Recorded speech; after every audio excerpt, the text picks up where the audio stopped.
What's up, everybody? George T from the Wagon here.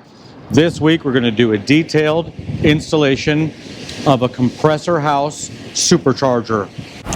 So because we did the supercharger on Bill T's bus, Jason Dunkel, he has another double cab, that dude right over there, and he purchased a stock 1600, brand new 1600. This is a Mexican Beetle 1600 long block hydraulic lifter. Jason's already gone through and installed the lower pulley, the tensioner, and the alternator, and notice we've proactively clocked that alternator over to the right. So this has already been done on his vehicle. We're going to go over a really detailed install of the supercharger kit on this, starting with a parts breakdown. So they give you an actual package contents to go off of. They supply you with your own throttle cable, and these are the two extension pieces that make your stock throttle work. They give you the longer belt that is included to run the supercharger as well as your alternator. A whole bag of hardware. They give you this boot, and that boot is for putting over your positive lead. This here is a plug because this bolts on to where your fuel pump goes. Right here, it becomes an actual breather location. So if you're not going to use it, they give you a delete boot right there, but we are going to use that. They give you the clamps, boots for your center manifold piece. There's the manifold for the side draft carburetor.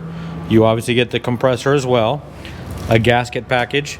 They give you another round of plugs, and this is going to be a different temperature range for supercharger. Jason got an actual air filter with his, which is really cool. Here's your bracket that holds this to the fan shroud. So they send you a PDF file of instructions, and Jason actually did what I think is a good thing. He went and printed that entire PDF file. So we'll have actual paper instructions to go off of this with something we did not have doing bills. This is going to be a much more detailed install of that. We're actually going to fire this thing up on the stand, and then once we put it into that bus there that is still stock height, we'll let you know how it goes. All right, something to take note of. They do not provide end castings, so you do have to come up with your own end castings. We're also going to be doing a Pertronix flamethrower billet distributor on this engine here, so we'll be adding that to the install list there. So first on the instructions, so you have to remove one of these bolts, and that's going to be for your bracket that holds the supercharger to the fan shroud. And they're telling you specifically here, it's the bolt on the same side as the drain plug. So there's the drain plug. We're going to be removing this bolt to install this bracket. Second thing we're doing here, they supply you, this is now your fuel pump block off plate and the mount for the supercharger, and they have this spacer zip tied on here, and they're telling you the instruction to take it off. They're showing a second one on this one, but we don't have it, so maybe it didn't need it, and we're going to fit the supercharger to that bracket. That's our second step.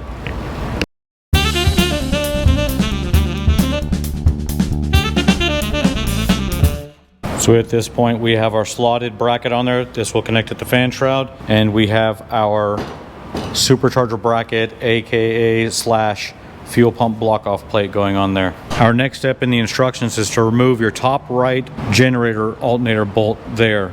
We're going to be putting this bracket onto the motor. In their instructions that we have, they're saying to put the down pipe onto it. The problem is that's one piece in this particular kit that we have now. So we're going to skip this set on the instructions. We're jumping right over to here to where it looks like our next step is actually going to be mounting this. We've applied some 1211 to the gasket that goes on there. Their drawing is a little different, but this is how it's going to go on there. That's going to be our actual supercharger bracket that's going on at this point right now. They supply 2 washers and 2 M8 nylock bolts for that. We're putting it on. It says not to tighten at this point.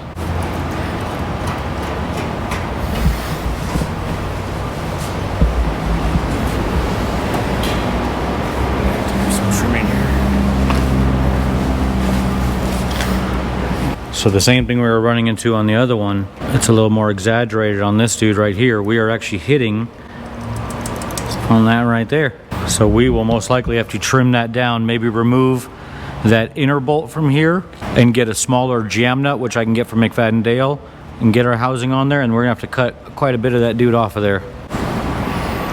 All right, when I just look at one of my standard M6 nuts, I'm gonna put that on there. I'm gonna take that flange one off. And then we have a larger 4-gauge wire that we're going to use for his alternator lead.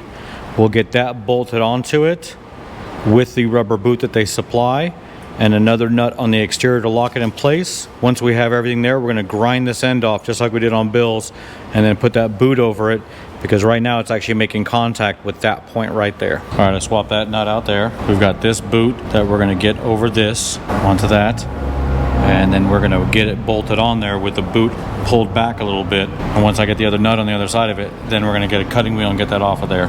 I got the rubber boot pulled over there, but we're not going to slide that thing up there until we've actually done all our grinding here. So we're probably going to get this out of the way in order to do that, because I don't want any metal shavings to go inside that supercharger.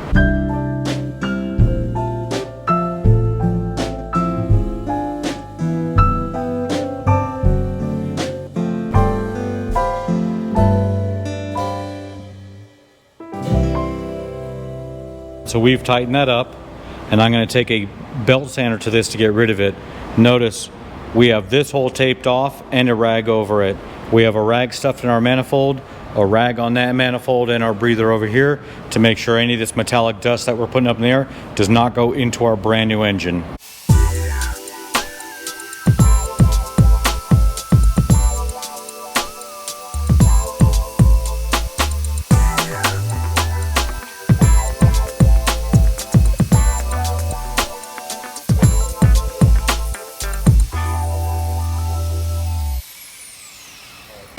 Ground that flush right there, and we're going to pull our boot over it to make sure that it's not able to arc out onto the compressor. That's what we look like there with everything all said and done, with our stem shaved, the smaller nut put onto the back side, our 4-gauge wire attached to it, and our boot over it. And I make sure that thing is depressed all the way in there. We're going to remove all our rags and put that supercharger bracket back on now.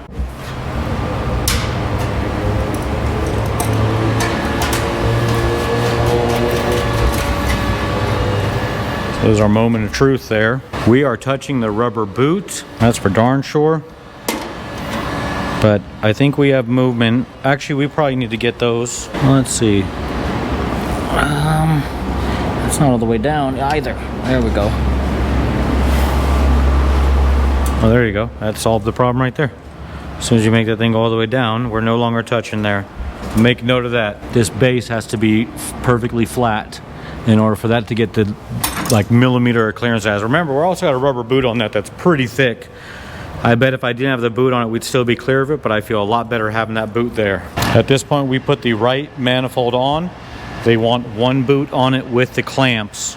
So next we're going to actually put the belt onto this with this portion of it loose, and this portion is going to stay there, and we're going to pull this all the way to the left as far as we can to kind of set tension on the belt. Little note here.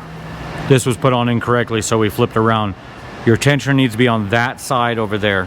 Okay, and the belt is going to run around the bottom, coming around here, then going around the two of those. I'll get it put on right now. So we've got our belt routed. We're coming up from the crank pulley around the tensioner to the supercharger, and then going back down onto the alternator. At this point, they're saying to pull left on this and get this bolt into the fan shroud. This is not setting the tension for it yet. We'll actually be setting the tension with the tensioner, and they're specifying to leave this interior slotted part loosened up. So this is their crossover pipe, and this is a little bit different than Bill's because they actually have this welded captive onto it. So I got a little bit of WD-40 on a rag. I'm putting on that in there. We've already got our boot and our two clamps on that side, and I'm going to start feeding it through into there.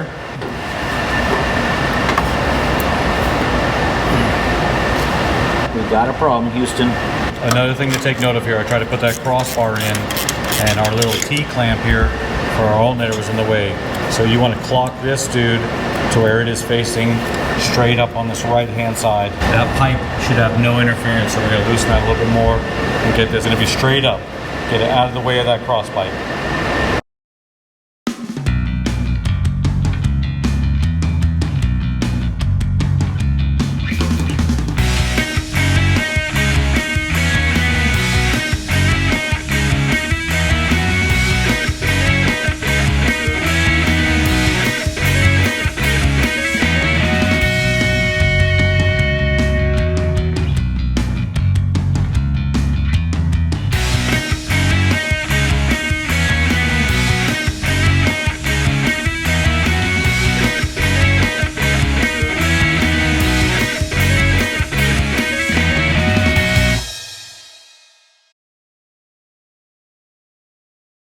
we're struggling a little bit because of the fact that this is all one pipe, unlike Bill's where it was two separate pipes.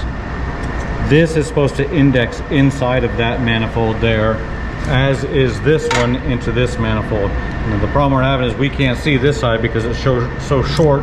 We can't get the tube over it to where we can make sure we index on that. We just loosen this manifold back up, so we're gonna index that into that pipe to make sure that it's where it's supposed to be. Once we get that on, we'll put a clamp on it, and then we'll get over to this side and see if we can get the same thing done there.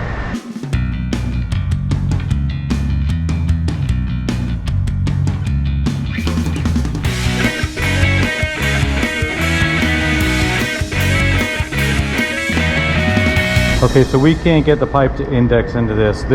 When Dunkel ordered this kit, he ordered what's called the Max one-piece upgrade, where this is welded. If you remember when we installed Bill's, this was a separate pipe that had a silicone joint there. In my opinion, this actually makes it a little harder, because even with everything loose, we could not get the inner pipe to index into that manifold. We barely got them clocked into each other, maybe about 1 millimeter, and then we put the clamp on it.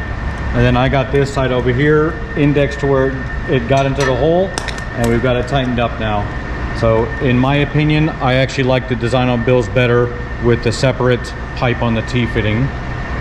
I don't know what the more power thing is on this one. Oh, you don't like how much more that can actually give you. That's it there. We got everything tightened down now as far as our manifold goes across there. We're gonna start setting those guys right there.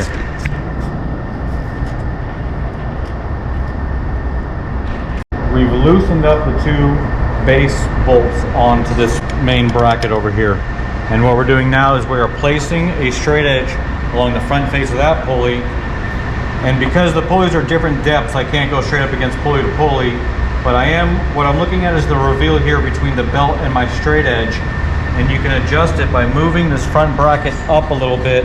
Right about there is where I see a perfect reveal front to back. So we're gonna tighten it up where it's at.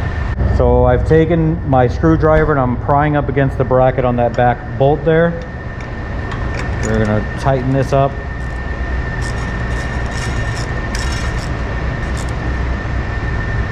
Okay. We're gonna follow all these up with a torque wrench and make sure they're at 18 foot-pounds like all M8s on your motor should be. So we pulled it over to the left and we put some blue Loctite on that there and snugged it down. We got blue Loctite there. We've got both manifolds already tightened up. We've got our clamps done on there, but now we have everything on there. Now I think it's time to actually start putting the carburetor on. We've also got that flamethrower to stick on there still, and we're gonna figure out our breathing system also. We're coming through here and we Loctited that bolt in, and we're putting some Loctite on that back one over there. So luckily it's on the stand so we can clock it over that way just to make sure. So a little note, when we did Bill's and the first weekend I made them over at Cars and Coffee, so much hardware come loose on it. It has a tendency to vibrate quite a bit apparently. This time I'm being really diligent about use of Loctite on it. So I've been going step by step with the instructions, and I have to jump over some of them because, you know, it's for the T-fitting and whatnot. But I think we are good with everything else that's telling us next. We need to marry the carburetor to the manifold. There's a difference in the base where it connects to, and obviously on the carburetor side it tapers inward, as do these. So there's really no mistaking the direction it goes in. So they supply us with the hardware for it. We're gonna put a washer on the head side of it, put it through, put our gasket on, and continue that with all 4 of these.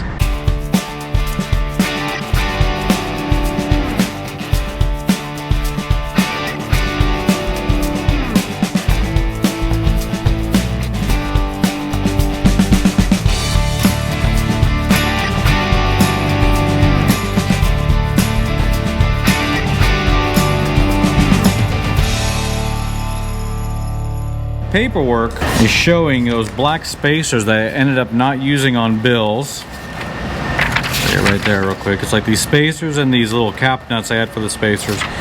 We have shorter hardware supplied with this, like I ended up swapping on Bill's. I'm just gonna put the shorter hardware directly on, just like I did on Bill's, with the nylock, a washer and a nylock.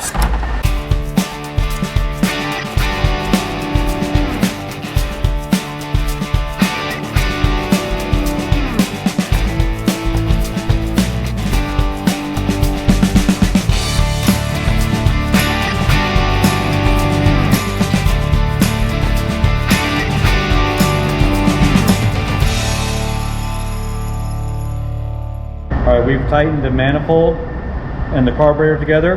They have a certain sequence they want it done in basically an X pattern that you're going to put that on.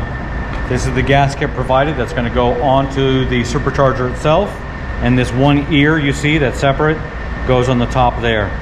So they have a specific tightening sequence for this as well that's listed in the instructions.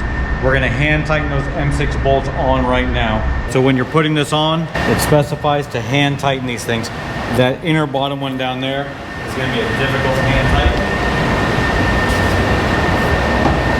So I'm going to get my 10 wobble out and put it on with that. It's a pretty tight spot over there. And we do have Loctite blue on these here. So even though I'm not turning it by hand per se on the end of it, I'm turning it with my extension of my wobble by hand to make sure it's not being cross-threaded. There we go, beautiful. This one's suspect. I don't know what's going on with it. We're gonna take it out and try and redo it and see if it comes up any better than it is now. There's a tightening sequence to this provided in the paper, and they're basically just doing a crisscross pattern. So we're gonna do 1, 2, 3, 4 to it.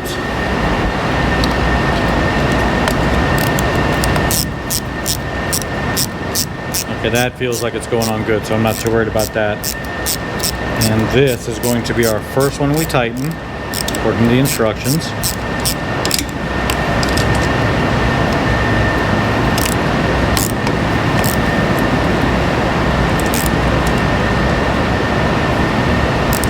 And I'm just going snug, I'm not going crazy on these.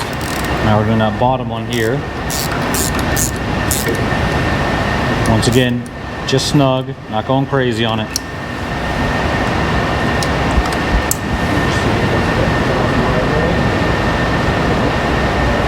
Yep, and then back up to the top.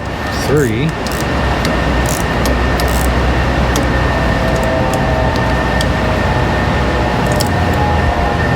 And our bottom one here. Well, that is a squeeze. I'm going to get my longer extension out. Carburetor is on. We've tightened this in their X pattern sequence. We've tightened this in the X pattern sequence. This has been tightened in the X pattern sequence. Next up is going to be running our throttle cable. I'll show you guys how we do that. And I'm going to go through and just double check everything. I've already checked everything on the supercharger part of it. I'm going to check our manifolds, make sure they're good. I know my 2 bottoms are already torqued in place. I did that when I set the belt alignment. And we still have to drop that flamethrower in here as well. Good clearance back there. So this is going into a double cab, and we're going to run into this issue right here. So if you look, his fan shroud actually goes higher than that there, and we know that supercharger is going to sit a little higher, and it happens to sit right about here. So we are going to have to probably do a little bit of clearancing along here, like maybe take some of that lip off. This is obviously not the double cab's going into, it's going into that one over there. So take note of that. If you're putting this into a truck, you will most likely, and we're not 100% sure about it, but we're pretty sure that we're gonna have to do some sort of clearancing with that rail on the top there. Looks like for the manifold as well, or for the carburetor. When you're looking across the top of that, this sucker here looks like it's pretty high there. So don't just put that on. And that just slips right over velocity stacks. So Billy needs to get one of those ordered, because that freaks me out not having any sort of filter on that. Alright, now we are going to work on getting the throttle hooked up. I obviously don't have a throttle cable coming into the motor right now, so I'm not too worried about it. We could actually fire this thing up the way it is, just running it and control the throttle there. My start stand does have a 4-pound fuel pump on it, so I'm perfectly comfortable with that. We may hold off on doing the throttle linkage till it gets in the car. I notice also that we don't have a throttle tube in there, and hopefully that's going to still fit in with the supercharger where it's at. We put our throttle tube in there. We obviously don't have a cable going on right now. So this piece here is going to go into there. And then we're going to feed the cable into it. So we're going to hook that up. We'll get in there. This point here, the black part, the rest of it, is going to go into here. And just make sure that this black sheathing really gets pressed in there and indexed into that guy. So at this point, if we had a throttle cable coming out here, you're going to cut it to 4 inches or 100 millimeters like they asked. And this is the point where the two of them join together. And if I remember correctly on Bill's, this is what connects your two cables together. And then this is going to take a regular standard barrel nut, which I don't think they provided in the kit. But we have some here, so we'll use that. All right, it's been a minute, more than a minute. We're talking months now since the last time we messed with Dunkel's motor, but we finally got it on our start stand. So we've put oil in it, we put plugs in it, we've got it wired up now. She's ready to fire. We've already done a crank. We've already done a crank and got the oil pressure light off without the plugs in it. We just put the plugs back in it. So now we're going to do our first initial break-in. This is a hydraulic cam engine. So we're just going to do like a 15-minute run at 2,000 RPM just to make sure everything's okay. Let it cool down and do one more of those. First initial break-in run.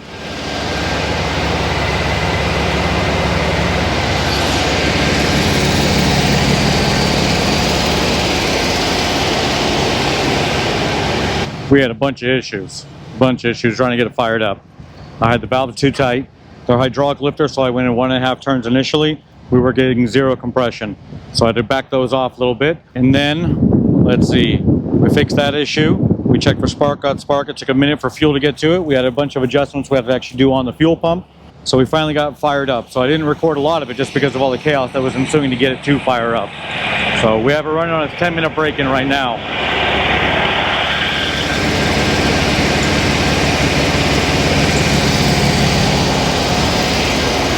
The guilty party, Jason Dunkel right there. This guy's been MIA for about 2 months now, this son of a Mark D. If you know, you know.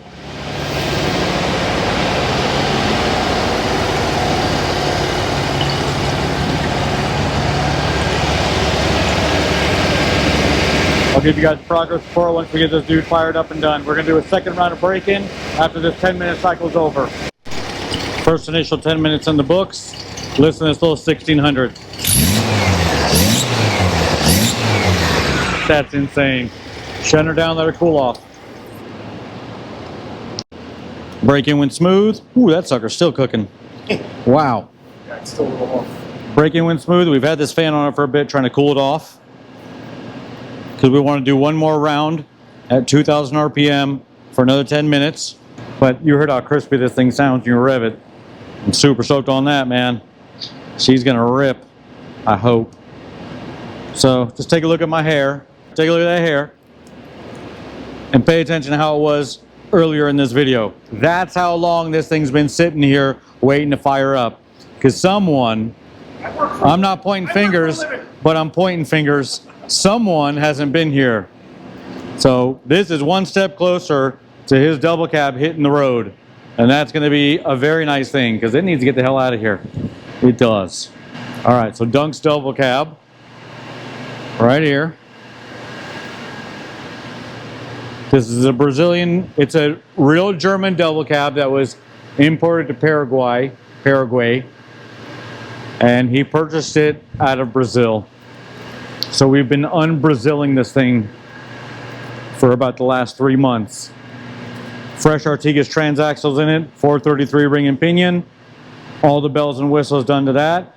Type E Motorsports front disc brake kit. That dude makes really nice stuff. We got that motor that you're looking at there, as you know in the video, is a stock 1600 hydraulic lifter. So it's a Mexican Beetle motor. We knew it would be reliable, but we wanted a little bit of pep in it step on the cheap, and that's where we came into putting the supercharger on it. It's been a ton of work to get it to this point. We had our own little freaking mess ups today with fuel pressure and all that other stuff, but I think we're dialed in now. Like I said, one more round. I'll fire the camera back up when we do our second round of warm up, or cam burnishing, I should say. Before we actually fire it up, we're just going to go through and just double check tightness on everything. When I did Bill's and we got back to it a couple days later, a lot of things were loose on it. You saw during this install that we made sure to Loctite everything. We were very diligent about that, but we're just going to go through and check everything out anyways.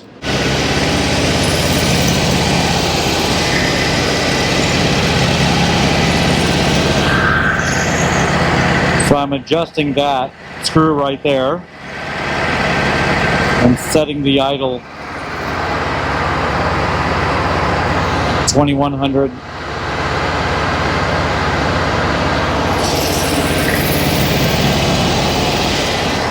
We're going to run that for 10 minutes.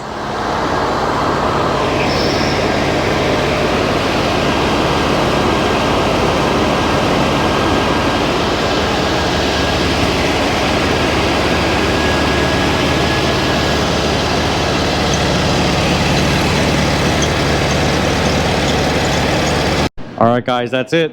We got our fire in the stand. Our next order of business is sticking in that double cab. We're going to have a little bit of fun there. There's a support bar in trucks that sits lower than it does in a standard bus. So I have a feeling we're going to be doing a little bit of cutting and modifying to fit all this in there. I'll tell you what's nuts. That side is ice cold. This side's on freaking fire, man. Insane. If I touch it right now, I'm going to get burned. But that's it. I appreciate you guys watching the video. Don't forget, October 3rd through the 5th in Las Vegas, Nevada at the Orleans Hotel and Casino. One crazy weekend brought to you by Let's Talk Dubs Podcast, The Wagon, and the Las Vegas Volkswagen Club. With our head sponsor, I'm really proud to announce this, Impy. Impy got on board. We appreciate that, guys. Thank you so much. There's other sponsors involved. There's Ross Wolf, SoCal Speed Shop, Nevada Off-Road Buggy. They all rock. They're all part of our poker run. They all help out to make this a great weekend for you. So get your Volkswagen, come out to Las Vegas. Go to letstalkdubs.com to book your rooms and get your registration done for the show. We'll see you guys next week.